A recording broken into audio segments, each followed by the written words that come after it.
Hey everybody, welcome back to the shop that's not the shop. So in this video, I thought we'd do something fun. Let's say you have an old book laying around like this. Now, I didn't write this book, that's a joke, but yeah, please like and subscribe if you haven't done so already. In any case, how do you take an image that you find in an old book and bring it into Carveco software and make something or produce something that's repeatable, like any number of things, any one of these projects. These are called weekend projects. But in this book, there are vague but usable prints so that in the case of this book, before you had the computers and etc., you could draw this piece on a piece of paper and make a template or what have you, and repeat it that way with your bandsaws or your scroll saws, and you'd have a nice finished product. Now, what I want to do is take those prints and transfer them into the Carveco software. And this is all just for fun, but you could use it for sure. I've bought some prints from some people that in future videos, I'm going to show you how complex you can do this and how much easier it is to get the accuracy that you're looking for when you're making a complex project. I've got a project coming that has some very specific dimensions and spots that holes and etc. need to be, and I've gone ahead and taken those plans and taken the complex images and recreated those images in Carveco to kind of take a little bit of the human error out. And when I say human error, I mean Vernon error. So I'm going to pick a project in this book and show you how simple it is to put it into Carveco and get it going. Now, the image that I'm going to pick is way more basic than what we're going to go out to the shop and produce. So I'm going to flip the book open and we're going to put this in Carveco. So let me move the camera, let me adjust the camera, we'll get on the screen and I'll do a quick run through of how you do this.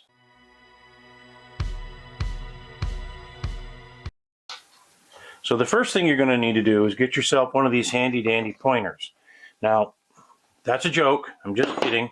But it does help to have a pointer that you can use that's sharp to transfer these numbers into Carveco. So we can see that we have an image here where the total height is 18.5. It's broken up into segments to create the drawers. Now, you wouldn't make the drawer faces on the CNC. You wouldn't make the dividers on the CNC. That just doesn't make any sense. You do that with a table saw or bandsaw or whatever type of saw that you have in your shop. But as you can see, this is broken up. We need a rabbet here. We need one there, etc., etc. So we would begin with Carveco creating a work surface that is the same dimension as this piece. And we'll go to the computer and I'll show you that. And then we'll simply lay in these dimensions into Carveco. So we know the rabbet is a 1/2 inch wide, and we know that the rabbet is, well, we'll look around here. So the stock is a 1/2 inch thick. I'm going to assume that that's a 1/4 inch if in this old book that it doesn't have it. But if we look up here, I'm hoping that's in the camera, it says the rabbets are a 1/2 inch wide and a 1/4 inch deep. So now I have all of the information I need to transfer into Carveco and be able to create this side and that side repeatably and accurately. You'll not find a more accurate joinery machine than your CNC. So a 1/2 inch with a 1/4 inch rabbet, we jump up. We know from the top of that to the bottom of the next divider is 4 inches. We then put another 1/2 inch rabbet, 1/4 inch deep, and etc., etc., and we bounce up the line. I'll do that in the software on the screen so that you can see how easy it is to do this. Now, the project that we're going to make is this one right here. It's these candle sconces, and I'm going to make 2 of these out in the shop. Valentine's Day is coming. I thought it might be a nice gift for my wife. But not only am I going to produce this with the CNC, I'm also going to bring it back in here, that's the shop that's not the shop, and do some fancy work in here with the laser. We're going to use a bunch of our tools on this project. I'm not going to make this wooden candle holder. I'm going to make that out of Well, in my mind, I've got it pictured as a shot glass, I think, that I'm going to glue to the top of that divider. And that should be a little more unique. Now, when I do these, I don't copy them exactly the same. So my curves will be a little bit different. That gives it some unique features that takes it from the book to my shop. It now becomes mine once I do that. But to get the basic shapes and to make sure that I can have a repeatable project, we're going to Carveco for that. So let's get on the screen and I'll show you. Okay, so as I said before, we create a work area that is exactly the same as our project that we're working from out of the book. Now, in our case, it's 5 inches wide, 18.5 inches tall. We're going to set the origin in the bottom left here and click OK. Working in inches. We're going to switch to the 2D view because I want to be able to use grid lines and I need to see them. So in the 2D view, that's available. The first thing you want to do is create a box around your project. Actually, let's not do that. Let's not create a box. I don't think we need that. The first thing we want to do is start laying in these rabbets, which in this case will be area clearance. We know the first one is 1/2 inch tall and 1/4 inch deep. Now you gain the 1/4 inch depth by creating a area clearance cut, limiting or the maximum depth or the finished depth would be 0.25. But let's put in our first grid line by clicking up on the top here above in the number area, dragging down, and just for the sake of the visual effect, I'm going to drop it here. We know it's 1/2 inch, but I want to show you what you do and how this works. So hover over the line, right click, and you will see this here, and it says edit the guideline. So we know the first position is 1/2 inch off of the bottom. If you enter that number here, 0.5, excuse me, and you hit apply, your grid line is going to drop to the bottom to exactly 1/2 inch. So we'll click apply, and you can see that it now jumps to the bottom. Click off the edit guideline menu. Let's grab another guideline and start dragging it in. If I can get it to go, there it is. We know that the next guideline is from the bottom, it is 4.5 inches to the next guideline. So we right click again, edit guideline, 4.5 inches, apply, and it sets the starting point for the next one. Do not click off of edit guideline. We're going to go to insert guideline on the bottom. We know that the rabbet is 1/2 inch wide, so you'll put in 0.5. And I want a relative offset, which means it'll be relative to the first guideline. So we're going to click this, and we're going to insert. There's your rabbet for the next divider. Click off of this, and this is how simple it is. Grab another guideline. We know the next guideline is 8.5 inches from the bottom. Click on the guideline, edit guideline again, 8.5, move it. We want another one that is 0.5. Again, we're creating a rabbet here, relative offset. And we would continue with this all the way up the side, and you have just created the positions for your rabbets. Now, I'm going to do this quickly so that you don't have to watch. It's the same process over and over again. And then we'll come back and I'll show you how you make these into a rabbet. So we now have the grid in. All of our dividing lines are in. One thing we want to make sure of is that we have snap to grid turned on. So we go down off of view, we go to the drop down menu, and we have obviously show guidelines, show rulers. Let's go to snapping. I don't have snap to grid on, but I do have snap to guidelines and snap to objects selected. So we're good there. All right, now what we're going to do is each one of these little areas, we're going to create a rectangle. So go to the square tool over here, and let's start on the top. And when the cursor turns into a crosshair like that, you know you're on the corner. Stretch out and snap to the grid. Go over here, create, Go to the next one, same thing. Oop, I missed it. Right there. Snap to the grid. Create. That one looks a little off. That's my error. Let's zoom in a little. So you'll go down through here and you'll make these squares all the way through. This is how easy this would be to make, say, a bookshelf or this little thing we're going to make. Create, and we'll grab the last one and snap to the corner. Now if I was doing this, obviously we need to correct this one because it's off, but we're not going to worry too much about that. I just wanted to show you all how this is done. So we now have all of our squares created so that we can do toolpaths. To create the rabbit on this now, you can turn the position of this project if you'd like, so that you're looking at the edge of the project. I don't need to. I can work this way and I understand it. So we're going to select the square now. Select this square. And you can delete these guidelines if they're bothering you when you're programming, but they don't in my case. So we would select all of these squares.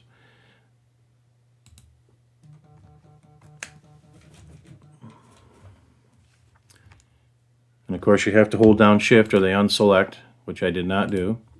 All right, now we'll select them all. We'll go to our toolpaths. I'm not going to walk through the entire toolpath process, but I just want to show you this quick. You'll do an area clearance. You would specify start depth 0, finish depth would be 0.75, not 0.75, this is a 1/4 inch, I said, 0.25. Come down and select a tool, which would be a 1/4 inch end mill in this case. Continue down through, adjust your speeds, change the clearance strategy, set up your your material thickness, and let's name this that. We're going to calculate now. Close this out and let's do just a simulation so you can see what I'm telling you here. There, and let's rotate it. And as you can see, we now have the sides. I missed a box in there. We now have the sides for this little bitty shelving unit that we're going to make. But this is not what we're making. What we are going to make is this. Let me show you. This is what we're going to be making. This is the sconce. We have the two sides and we have the back. And as I said, because we're using Carveco, we can do very specific things like locate holes in projects and locate these rabbits. So let's take this program out to the shop, that is the shop, and let's make this thing. Okay, so we made it back out into the shop, and the whole point of this is to have fun. All too often when we're doing woodworking projects, we forget that it's supposed to be fun. So I made it out here without tripping over Mr. Capers. I made it out here without falling on Atlas. I'm going to go over there and I'm going to grab some of them pieces of wood. And I got some oak in there and some spalted chestnut. We're going to clean them up. We're going to make these sconces. Now, before I forget, we got some new hats that are on the internet, hinkleshop.com. Check them out if you'd like to get one of those and support the channel, help us out. Also, I designed this project so that you could do it on a 1x6, a standard 1x6. So I'll take those old ugly looking boards over there. First thing we're going to do is mill them up, plane them up, straighten them out, and then get them on the old Shapeoko over here and see what we can do. So let's put them through the stuff. How about we put them through some tools?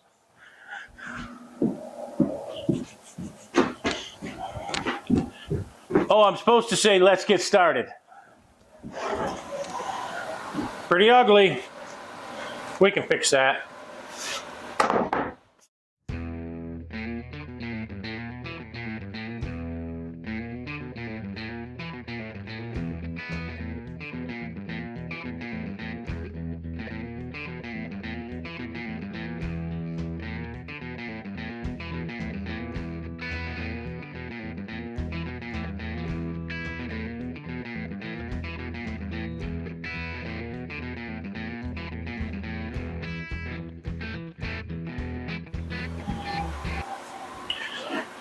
Okay, so now that we've got it down to our desired thickness, 1/2 inch, the program, the way I wrote the program was so that the sides could be cut out of one 18-inch piece, top and bottom.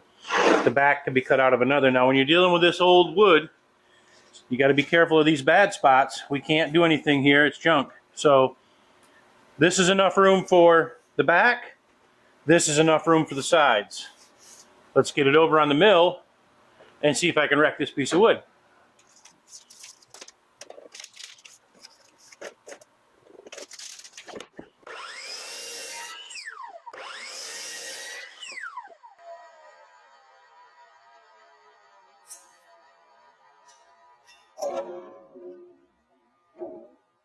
All right, here we are at the mill. So now here's the plan that will not work out, because it never does.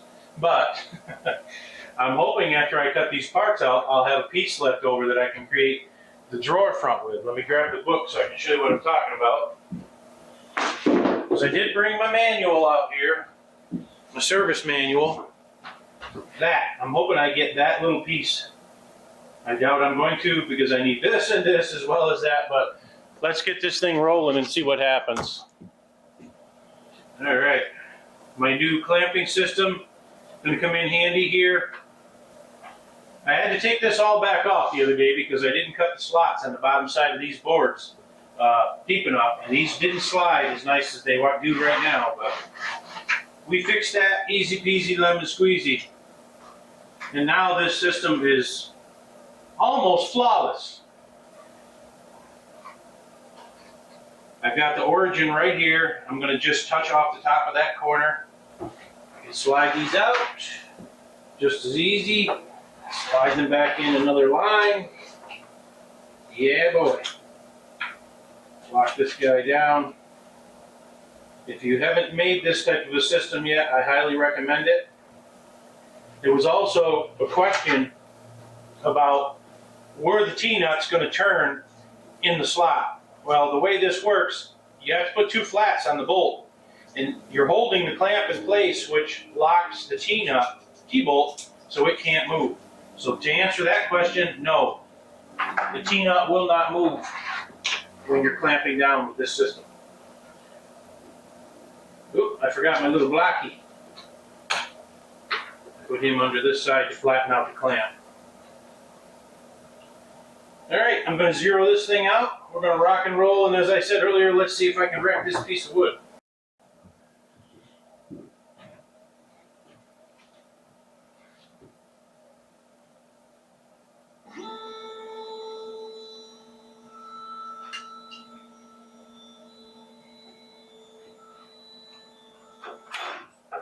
Now this card requires a 1/4 inch end mill throughout.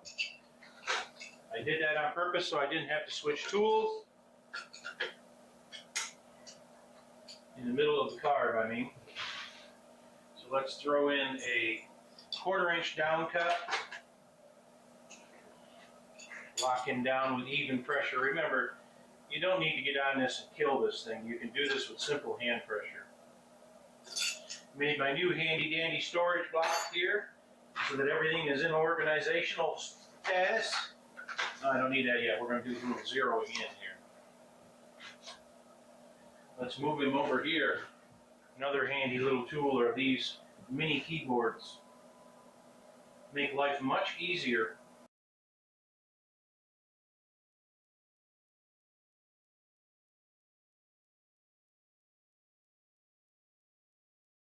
Alright, we're going to zero out X and Y, and then I'll move to the middle of the board and I'll zero out the Z.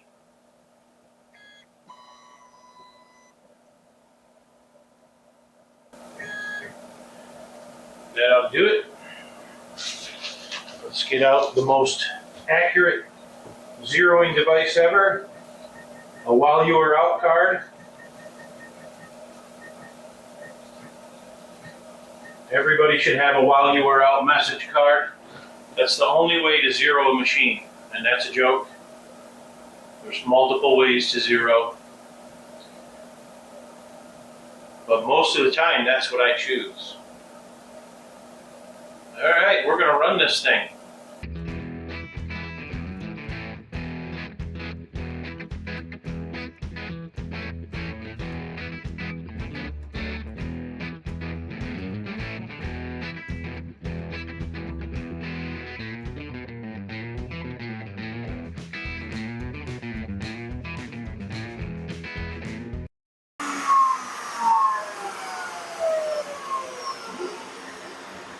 Okay, we have the back of the sconce. Now, there is an issue with it. Right there. I may have to do some fancy schmancy to fix that up, but there it is. That's a knot hole. That's the hole to hang it. Let's move on to the sides. So I made a programming mistake that I want to tell you about. I think you might find it interesting.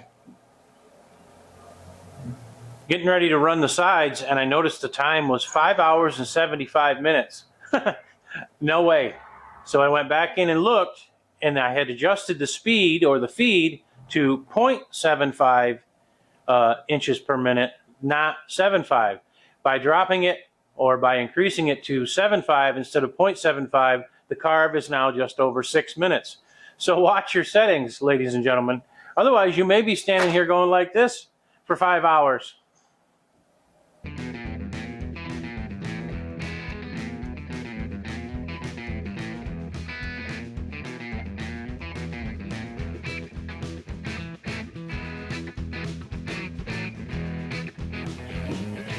All right, there we have it. There's the sides.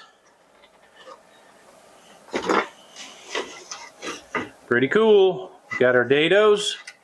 That one's ready to come out. Put that on our back. After we clean it up, starting to look like a sconce.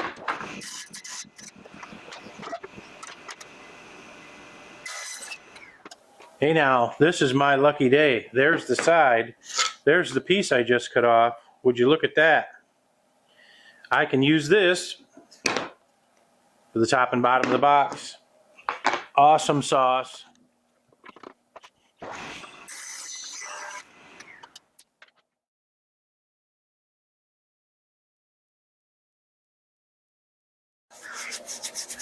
Okay, y'all, you know the policy since day one with this YouTube channel. When Vernon makes a mistake, Vernon puts it on YouTube and tells people he made a mistake. Well, guess what? Vernon made a mistake. He made one side. He made another side. I don't know if you can see what the problem here is, but I got a dado on the side of this one and nothing on the side of this one. I didn't reverse when I created the program. So I just quick, fast, in a hurry made another one. Now, as you can see, the dados work. So when I want to put these little guys in between it, see if I can do this all free-handed like, you'll get that. Instead of, oh, what a knucklehead. Instead of getting that with the dado on the wrong side. I needed to make two anyway. Let's keep going. All right, so now we got two halves, which we will glue on here like this. But again, we're going to go into the laser and do some stuff inside yet. We'll glue these guys in. Like so. And before you know it, we will have ourselves a sconce. Let's see if I can lift this without wrecking it. I guess it doesn't matter because I can't show you the top with my hand there. But the next step is to create the little drawer that goes in here. And I think I'm going to use the laser to create a finger jointed box. Then I'll take this and glue it to the face of it, create a little handle, and bing, bang, boom, we'll have a drawer. Okay, so no glue, but we definitely have twins now. And I have the drawer faces cut, so they'll go in when they're made, both sides. Let's go into the shop that's not the shop and make a drawer. All right, we're back in the shop that is not the shop, and I'm going to show you how easy it is to make boxes with your laser. I'm excited about this one. I stumbled across this website. It's a free website. It's called Maker Case, and this will allow me to make these boxes quick, fast, and in a hurry. So let me show you how this simple program works. It's really, really neat. So You can work in inches or millimeters up here on the left. That's what I'm going to work in, is inches. I know that I need a box that is 2 7/8 inches wide, so we're going to click here, remove that, and put in 2.875. I know that my box needs to be 2.5 inches tall, so we'll put in 2.5. I know that the depth is 2.25, so we'll do 2.25. Oops, not 42. 2.25. I am looking for outside dimensions. The outside of the box is what I need because it needs to fit inside the sconces. So outside is correct. You see the box changes as we're doing this. You can scroll the mouse in or out. You can move up and down this way on the side. We need to know what the thickness of the material is that we're going to cut. And in my case, I'm going to be cutting, let's see, let's get out the mic here. Mine will be 0.15. So we'll enter that here. Now we have to put a custom thickness in here. So custom thickness and 0.15. Click OK. Tough to see, but the thickness adjusted. Now here's where this really shines as far as I'm concerned. We don't need the box closed, so we go to open. It takes the lid off the box. And here's the part that I'm talking about. Click on finger joints, and as you can see, it's created all of these fingers. Now if you come down here on the left and grab this little ball, you can slide it to the left and increase or decrease the number of fingers on the box. That is really slick, and that's all there is to that.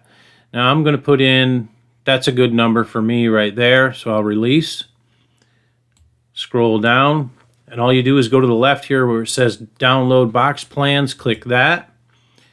It shows you the image of the box. Scroll down, and I save it as a DXF file. And that's all there is to it.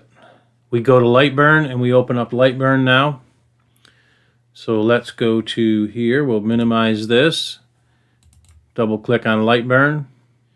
Then we'll go to Open Files. We'll go to Downloads. We need to go to All Files. There's our box right there. Click on that, open it. And there is our box or our shelf that we're going to use to put inside this candle sconce. Now, these are labeled, obviously. The easiest thing to do here is to grab those and slide them down off of your parts. Oops. We want to grab the whole word, not just the middle of the A. And this way, once you do that, you can then embellish this box in any way that you'd like. Now, this is going to be a Valentine's Day gift for my wife, so I'm going to bring an image in and put it in the bottom of the box. Then we'll go to the X tool D1 and we will cut this out and glue it together, and we'll have our shelf. Not shelf, drawer. We'll have a drawer.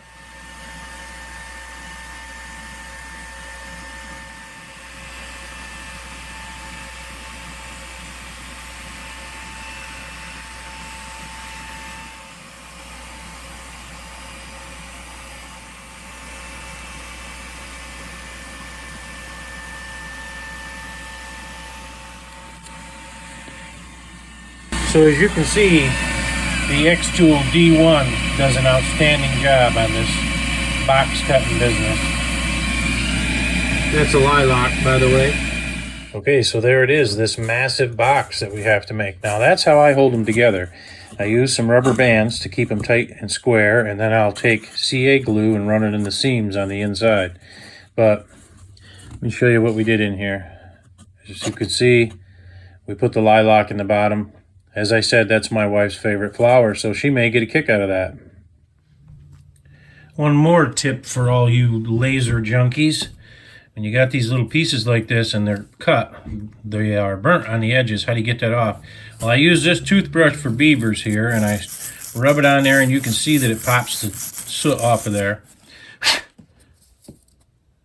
Cleans it right up nice, it does.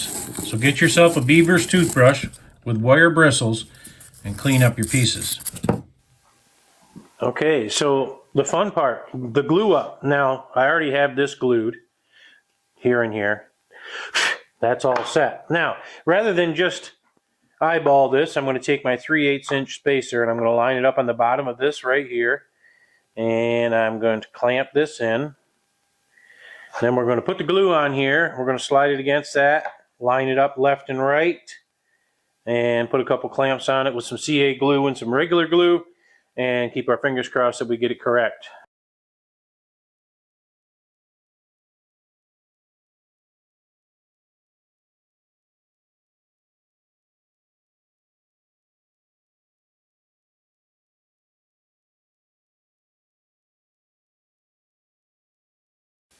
And we just clean the glue off and rock and roll to the next one. So in order to put these drawer faces on, I've got this 1/4 inch spacer and I'm dropping down in there, and that'll elevate this enough so that this will engage the square and also engage this and give me the right adjustment. Now I want that flower so when she pulls out the box, the flower is the right side up. So we'll put him in there. He'll rest on the bottom. We'll put a little bit of glue on here. Doesn't need a tremendous amount. Don't need it pouring all over my arm either. Smooth it out just a touch. Then we're going to hit it with some 2P10 CA glue. Right in the middle. A little bit of activator. And this is not rocket science, so we're going to just eyeball this into the center of the opening. A little downward pressure for a few seconds. Lots of glue on my thumb. And we have a little drawer. Just like that.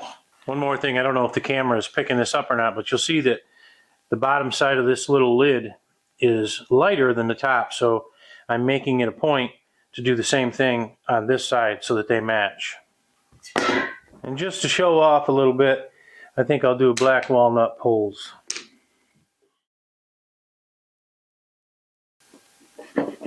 Just like that.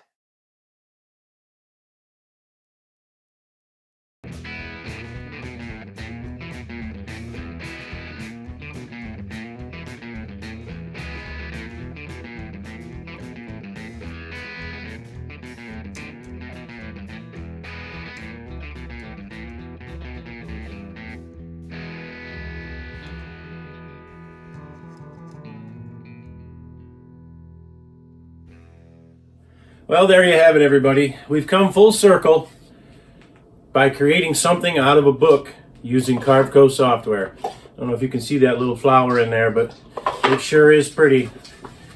These things come out awesome. I hope my wife enjoys them. I have a sneaking suspicion she will. But anyway, I hope you got something out of this video. I hope you learned something. I hope maybe it made you laugh a little bit. As always, give us a like, subscribe, and share. Please subscribe if you haven't done so already. And as always, we'll catch you on the next one. Awesome. Hi, Atlas.